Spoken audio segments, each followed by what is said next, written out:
when using an item in Business Central, there are certain fields that are relevant to different departments. And so today we're effectively going through the item card fields that affect the financials, from valuation, COGS, GST revenue timing, reporting, etc.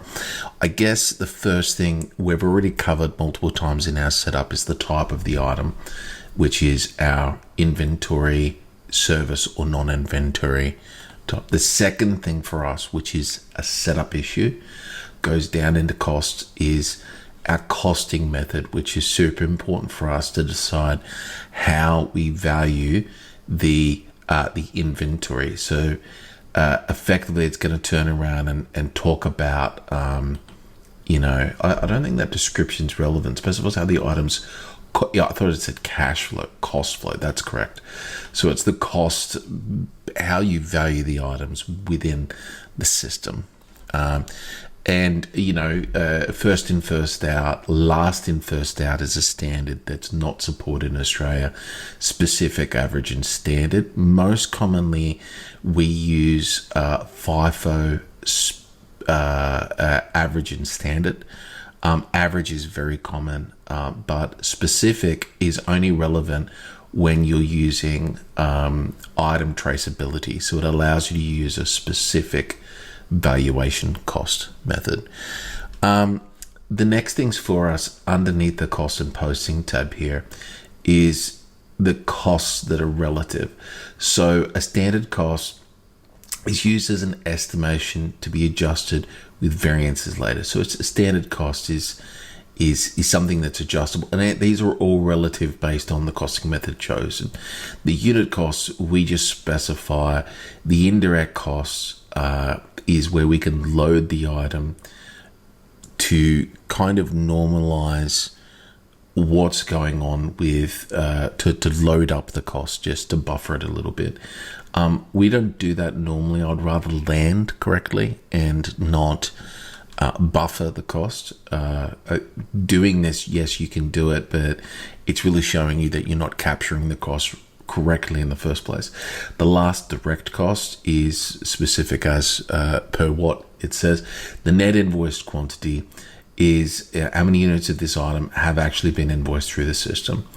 So it gives us really these,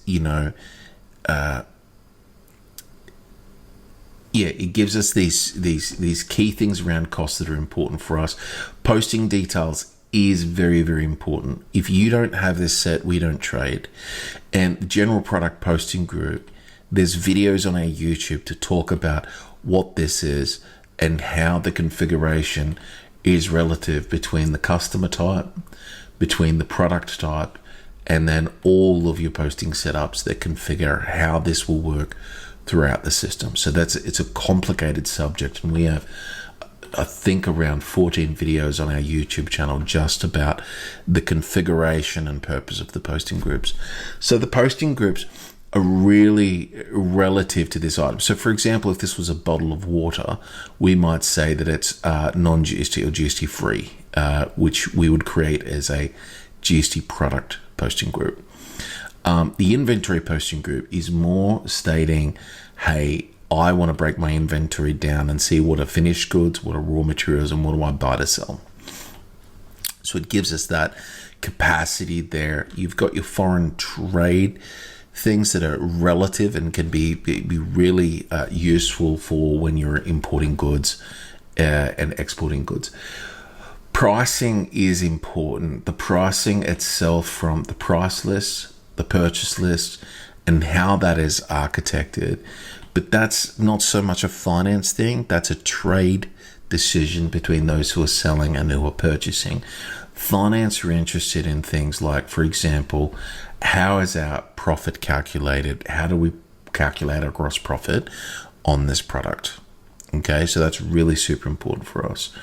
We have a few other things here that may be relative. For example, the discount groups, again, are trade related. Whether we're blocking this transaction from being utilized, we've got our blocks that we talked about beforehand. So we've got our block, which is overall, you've got your sales service block, and then you've got your purchase block, which can lock down what we're doing with this particular item. You have your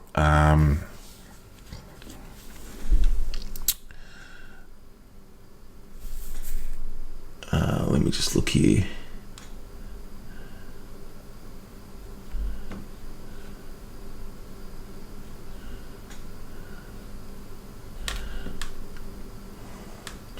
One of the things here is also the default deferral template that can be used to determine when we buy this, how we normalize this within our P&L. We effectively defer it over so many periods or months.